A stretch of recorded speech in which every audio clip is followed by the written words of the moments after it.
All right, so not a lot of quick videos on how to change out the carburetor on a Magician 250. So let me just give you the quick steps here. First, take off all the plastics. Plastic up here, plastic up here. You can leave this one on because you're only going to access the carb here, so you can leave that one. Step 2 is to remove the seat, and there are 2 nuts that hold the seat on. That's on the back. When you look underneath, you'll see 2 with a washer.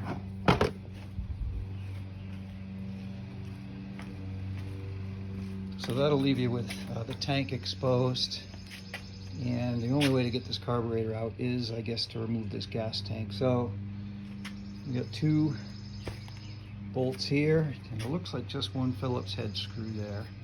I'm going to get those out, and what's connected to the bottom is the petcock's connected directly to the tank, so that's cool. You can turn your gas off and keep that from leaking too much, and then you can disconnect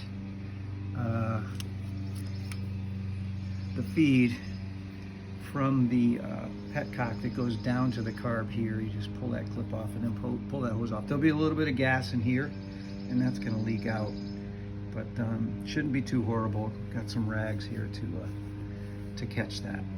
So we'll pick it up from taking the gas tank off and give you a little from there. All right, we got those bolts and the Phillips head screw out of the tank. That's the only thing holding it in place. It really comes out pretty easy. On the flip side, there's 2 wiring connections. One goes to the, I guess it goes to the high beams, low beams here, and the other one connects to the low fuel there. So we're going to disconnect those 2 little wiring harnesses. See if there's any difference between them. This one's got some blue wires. The blue wire and the blue and green goes up to the top of the tank. And the other one, oh yeah, it looks like you couldn't get them mixed up. They're kind of different. This one's got yellow and green, and the connection's definitely wider on this one at the top than it is at the bottom. So I don't think there's any need to label them before you put them back together again. So let's get that out. We're going to put the tank in a nice safe place. I've got this Bell helmet box over here. I'm going to put it in with the bolts and the Phillips head screw so I don't lose them.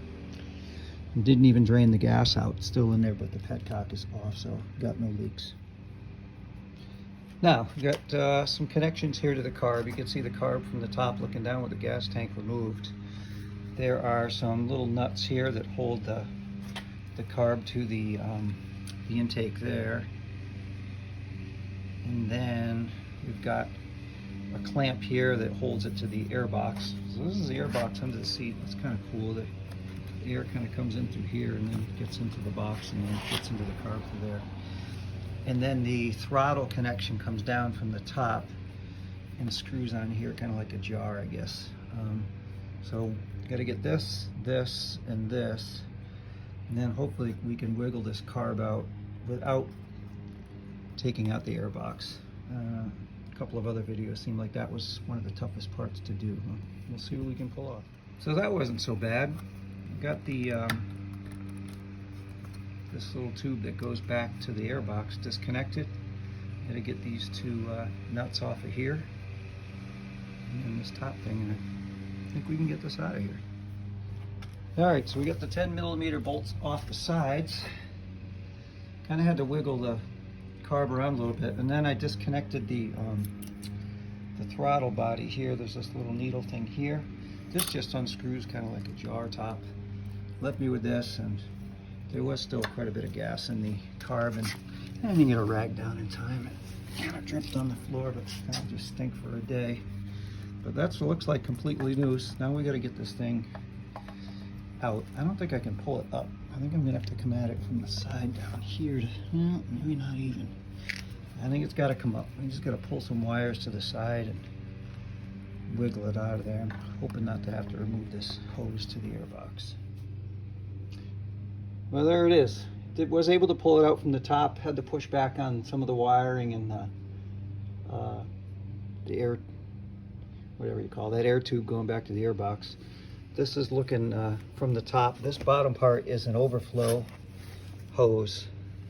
What was happening with this carb, and only got 100 miles on this thing, is the float stuck. So gas just kept coming in, and then the float wouldn't float.